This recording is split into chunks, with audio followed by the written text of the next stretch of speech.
Y no estoy solo porque del otro lado de la línea está Héctor Amichetti, que es secretario general de la Federación Gráfica Bonaerense. Héctor, buenos días. Dante Palma te saluda.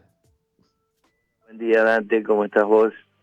Bien, bien, Héctor, un placer escucharte, como siempre. Y bueno, Quería preguntarte, gracias. bueno, varias cosas. Hay mucho como movimiento también en el sindicalismo en estos días. Digo, se habla de una movilización importante de la CGT en agosto y incluso yo decía en el programa que hay como una discusión acerca de si es una movilización contra el gobierno, otros dicen que es una movilización contra los formadores de precios. Entonces, yo quería preguntarte, ¿cuál es tu posición al respecto? Entiendo que es la posición también de la corriente federal, de la cual vos formás parte, y qué crees que debería ocurrir. O sea, ¿la CGT debería movilizar? ¿Cuál es el mensaje que debería expresar? Bueno, en este momento hay una gran coincidencia en relación con el tema que más preocupa y que abarca a todo el movimiento sindical, porque la cuestión de la inflación nos ha llevado a discutir y rediscutir paritarias y en Mm. todos los gremios, sin excepción, el hecho de que haya índices mensuales de aumento de precios tan altos hacen que prácticamente no se pueda, digamos, recuperar el poder adquisitivo de los salarios. Esto lo estamos viviendo todas las organizaciones gremiales, todos los sectores sindicales dentro del movimiento obrero en el país, porque realmente más allá de que unos piensen que la salida es por una vía o por la otra, todos estamos golpeados por lo mismo. Así que esto de la movilización, algunos sectores lo veníamos impulsando ya desde hace varios meses, dentro mismo de la CGT veníamos planteando que había una gran necesidad de generar una demostración unificada en relación con los formadores de precios, fundamentalmente, que es uno de los aspectos centrales hoy que generan la inflación, o que por lo menos la van fogoneando día a día. Había otros sectores que se inclinaban más a que seguir con un diálogo con las grandes cámaras, presentar un plan al gobierno. Bueno, había algunos grandes gremios que estaban en esa disyuntiva, pero la realidad medio como que está empujando a todo, por lo tanto hay una coincidencia generalizada en que hay que salir, hay que hacer una demostración. Nosotros como corriente pensamos que tiene que ser una demostración de unidad muy grande, que no solo abarque a los sindicatos, trabajadores encuadrados en los sindicatos, sino al conjunto de las organizaciones sociales, pymes, cooperativismo, a todos los que hoy están siendo afectados por este proceso inflacionario, ¿no? Ujú. Y Héctor, te hablo ahora en términos más generales, te voy a pedir una suerte de evaluación del gobierno. Es decir, si vos tuvieras que decirme cuál ha sido la principal virtud de este gobierno ya en más de 2 años y medio de gestión y a su vez cuál es el principal déficit o la principal falta, ¿qué dirías? Bueno, yo creo que lo que no se puede conocer es que el gobierno anterior dejó una verdadera bomba de tiempo en cuanto a la destrucción que provocó en el sector productivo, el crecimiento de la pobreza y sobre todo el endeudamiento externo, que hace que todo esté prácticamente condicionado a, digamos, esta cuestión de tener que pagar deuda. Indudablemente a eso se le sumó la pandemia y bueno, ahora toda esta cuestión internacional que altera la economía en casi todos los países, pero nosotros venimos generando planteos desde hace bastante tiempo en función de cómo pararnos en lo interno frente a estos condicionantes que en gran medida se expresan a través de los grupos económicos, de los grupos concentrados que los tenemos desde hace mucho tiempo, que el neoliberalismo los consolidó a través del tiempo y que hoy manejan áreas estratégicas de la economía, de las finanzas, del comercio exterior. Entonces nosotros venimos planteando que el gobierno tendría que haber tenido desde hace tiempo una posición mucho más firme frente a esos sectores, recuperar un rol más activo del Estado, tanto en el control como en la planificación, como en la sanción de muchas de las trampas que tienen estos sectores para poder eludir desde el impuesto fugar capitales y realmente hacer lo que están haciendo ahora, que es lo más peligroso de todo, apostando claramente a algún sector de estos a generar un golpe de mercado y que este gobierno no termine su mandato. Eso lo estamos viendo, es evidente, hay operaciones todos los días con relación a eso. Entonces, yo creo que el gobierno allí ha tenido demasiado diálogo, en nuestro parecer, con estos grupos, tratando de que acompañaran algunas decisiones. En el tema precios ha tratado de generar mesas con esos grupos precisamente. Se han hecho acuerdos que duraron un suspiro prácticamente. Entonces, a mí me parece que si tenemos que hacer una crítica constructiva al gobierno es que no ha recompuesto y no ha recuperado el rol que tiene que tener el Estado, que hoy está totalmente subestimado y debilitado, y por otro lado, recomponer la alianza de los sectores mayoritarios de la sociedad que saben que la concentración económica, la especulación de estos grupos son los que perjudican los intereses, tanto de trabajadores como de sectores pymes, la inmensa mayoría del pueblo. Es imposible dar una batalla desde un gobierno si no lo juntamos, aliamos a todos los sectores columnados en un objetivo claro. A mí me parece que eso es lo que le ha faltado al gobierno hasta ahora, con el agravante de que a su vez se han empezado a expresar disidencias en la conducción política, que es muy importante tener una conducción política,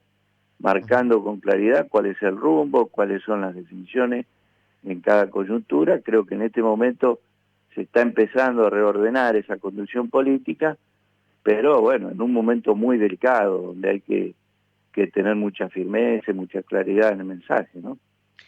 Ahora, Héctor, justamente a propósito de eso, que voy a decir, bueno, estamos siendo testigos casi de una interna a puertas abiertas. ¿Cómo crees vos que debería resolver el Frente de Todos esa interna, digo, electoralmente, de cara al año que viene? Porque digo, me acuerdo que en su momento Alberto dijo, bueno, habrá una gran interna abierta, por supuesto después otros te dicen, si eso sucede Alberto puede perder y eso no sería una buena idea para quien está al frente del gobierno. Entonces, ¿cómo crees que debería rearmarse esto pensando, digo, de cara a la elección del año que viene? Mira, yo creo que son dos pasos. Uno que es urgente, que es el tema de incorporar al debate a las organizaciones del pueblo, a los efectos de definir un rumbo de acción que nos permita, primero, impedir que tenga éxito un golpe financiero que está en marcha y que lo que haría es que no podamos ni siquiera terminar el mandato. Y yo creo que realmente si ocurre una cosa como esa, que por supuesto trataremos de impedirla, o finalizando el mandato pero en una crisis muy profunda, ningún sector interno del Frente de Todos tiene buenas oportunidades en una elección del año que viene. Por eso insisto, es que es muy importante en este momento poner la prioridad, extender el debate hacia la participación de los sectores de las organizaciones del pueblo y tratar de remontar esta situación.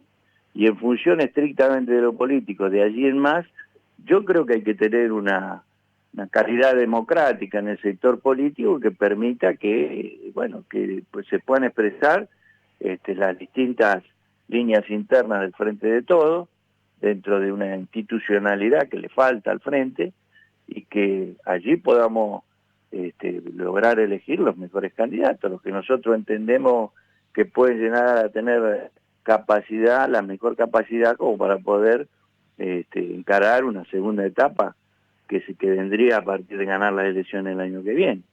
Pero bueno, insisto en que es muy difícil, si pensamos esta segunda etapa de mejorar, digamos, la conducción del frente con otros candidatos a presidente y vicepresidente, si no podemos resolver hoy un ordenamiento básico de las fuerzas políticas, ¿no? Esa es la gran preocupación nuestra. Sí. Ahora, Héctor, especialmente a partir del señalamiento que hizo Cristina en uno de los discursos, en esa polémica con los movimientos sociales, en realidad probablemente más con el movimiento Evita en particular, donde se expuso esta cuestión de que, bueno, finalmente, ¿a quién se le puede ocurrir que el peronismo es un puntero, ¿no? Dando altas y bajas de planes, sino que el peronismo tiene como columna vertebral el trabajo, y hubo toda una polémica acerca de, bueno, lo que algunos sectores llaman la economía popular, la idea de que finalmente ese mundo que pensaba Perón, donde el trabajo estaba en el centro, hoy ya no se puede pensar, donde incluso hasta se habla de sindicatos de desocupados. ¿Vos tenés una posición tomada al respecto?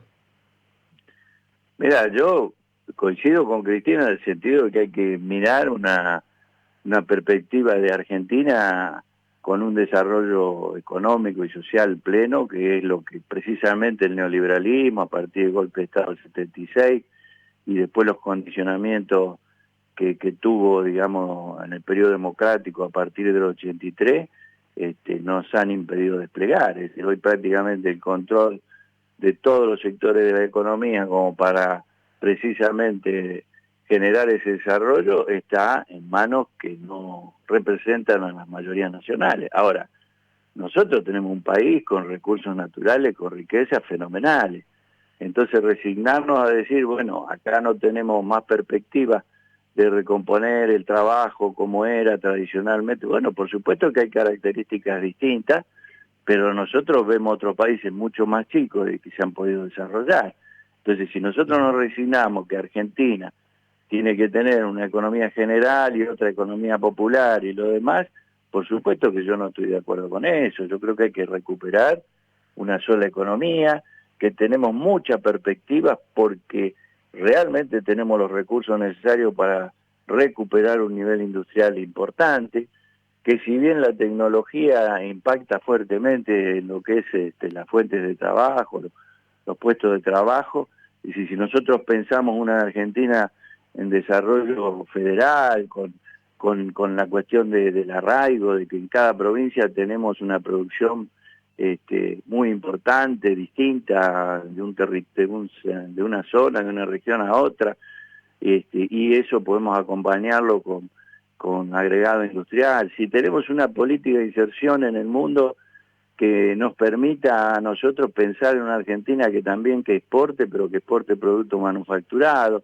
es decir, yo creo en esa Argentina por la capacidad que tenemos. Si estuviéramos en otra región del mundo con otras características, tal vez aceptaría la lógica que no podemos desarrollar empleo digno y bien ordenado para todo el pueblo argentino. Aparte somos una población relativamente pequeña, 47 millones de habitantes en una superficie fenomenal, tanto el territorio como las riquezas que tenemos en el sector marítimo. Entonces, me parece que hay que mirarlo desde esa perspectiva, porque si no nos vamos a quedar en la discusión chica de decir, bueno, hay relaciones que hoy tenemos que nos condicionan, entonces nos ponemos a discutir si es válido el planteo de algunos sectores que dicen, bueno, acá hay que crear una economía popular, que de alguna manera el presidente ha tomado esa postura. Yo no acuerdo con eso. A mí me parece que hay algunos sectores que piensan que sí, están convencidos de que es así, pero creo que si no redefinimos, y en eso tenemos un gran desafío, una planificación tipo plan quinquenal, como fueron en otros tiempos, tiempos más cercanos, plan trienal, que todo eso fue precisamente frenado con violencia, fue frenado producto de un golpe militar que implantó un neoliberalismo que ahora nos quiere nos quiere colocar en el mundo en función de lo que desean las corporaciones, no nuestro destino de nación. Y me parece que ahí hay un debate. Ahora hay que darlo con profundidad ese debate. Lo de Cristina estaba planteado en una dirección correcta, planteando la coyuntura, la necesidad de que el Estado tenga el manejo de esa situación de emergencia que tenemos con los trabajadores en la informalidad, y termina, digamos, planteándose como una ruptura interna de dos posiciones. Yo creo que eso hay que superarlo, y eso se supera fue precisamente poniéndonos de acuerdo qué país queremos construir, por dónde lo hacemos, qué alianza nacional reconstruimos para poder generar el poder necesario en el sentido de marchar en esa dirección y salvar todos los obstáculos que vamos a tener y que estamos teniendo y que son muchos y son muy poderosos, ¿no? Pero me parece que ese es el eje del debate que tenemos que tener hoy en día. Héctor, te hago la última y te agradezco estos minutos. Dijiste así al pasar que naturalmente la tecnología había modificado seguramente condiciones del trabajo. Entonces te pregunto, sé que es una reflexión larga, pero si resumidamente vos me podés decir cuál es tu punto de vista respecto de, o sea, cómo ves vos el trabajo de acá a, no sé, 20, 30 años. Y te lo pregunto de la perspectiva del sindicalismo, si vos crees que la estructura tradicional quizás de los sindicatos podrá acoplarse a las nuevas condiciones que impone la tecnología en el mundo laboral? Yo creo, y lo estamos haciendo como sindicato, que abordamos el tema de la tecnología en función de que no nos quiera ser impuesta con la visión que tiene, digamos, los sectores empresariales, ¿no? Digo, se crea y se avanza tecnológicamente en función de generar mayor productividad y esto reducir costos laborales. Me parece como que nosotros tenemos que acompañar, primero meternos en lo que está pasando y lo que se viene con relación a las nuevas tecnologías, desde allí plantear nuestras propias estrategias, sobre la base de que esa tecnología genera mayor productividad y esto implica discutir nuevas condiciones de trabajo, significa reducir jornadas de trabajo, en algunos casos significa también, y tenemos que tener en cuenta, que eso sí, dentro de la lógica de cómo se construye el trabajo hoy, hay nuevas formas de trabajo. De hecho, nosotros en nuestra organización sindical tenemos 25 cooperativas y eso los sindicatos se tienen que adecuar a que hay nuevas relaciones de producción. Tal vez la tradicional, la relación de dependencia, es una parte, pero también hay que promover, extender el trabajo cooperativo y distintas formas nuevas que se puedan generar. Me parece que en ese sentido es muy importante lo que ya se viene haciendo, pero redoblar un esfuerzo en cuanto a una estrategia global del movimiento sindical organizado, porque por supuesto está impactando de distintas maneras hasta el día de hoy, entonces algunos están más preocupados y otros no tanto. Yo lo que te digo en experiencia concreta de nuestro gremio, que es donde ha tenido un impacto fuerte la tecnología por la digitalización, el desplazamiento del papel y todo eso, bueno, indudablemente nosotros hemos tenido una limitación en cuanto a la generación de puestos de trabajo, pero hemos tenido mucho más fuerte impacto por la no inversión tecnológica que precisamente por la incorporación de tecnología. Nosotros tenemos empresas en el sector que más ha crecido en la gráfica, que es el packaging, envases. Allí ha habido inversión tecnológica y hoy son las empresas del gremio que más trabajadores ocupan. Y por supuesto, se ha perdido fuerza en el gremio, en el sector editorial, no del libro, te diría, sí de diarios y revistas, producto, por supuesto, de un avance tecnológico, pero en una nueva modalidad que es la digital, de leer un diario de otra manera que no sea a través del diario impreso. Pero te digo, si lo miramos en las últimas décadas, el principal problema nuestro en cuanto a la no generación de puestos de trabajo ha sido la crisis económica, que implica una caída de consumo en la población en general, y la no reconversión de parte de algunas empresas que fueron cayendo y cerrando producto de que no están en condiciones de seguir produciendo, ¿no? Héctor, te mando un abrazo grande y gracias por estos minutos. Un abrazo para vos, un abrazo grande. Chao, si querés. Hasta luego. Era Héctor Amichetti, secretario general de Federación Gráfica Bonaerense, charlando con nosotros. Una charla interesante. Yo les había prometido. Escuchemos a Gringo Amichetti, que siempre tiene cosas buenas para decir. Ahora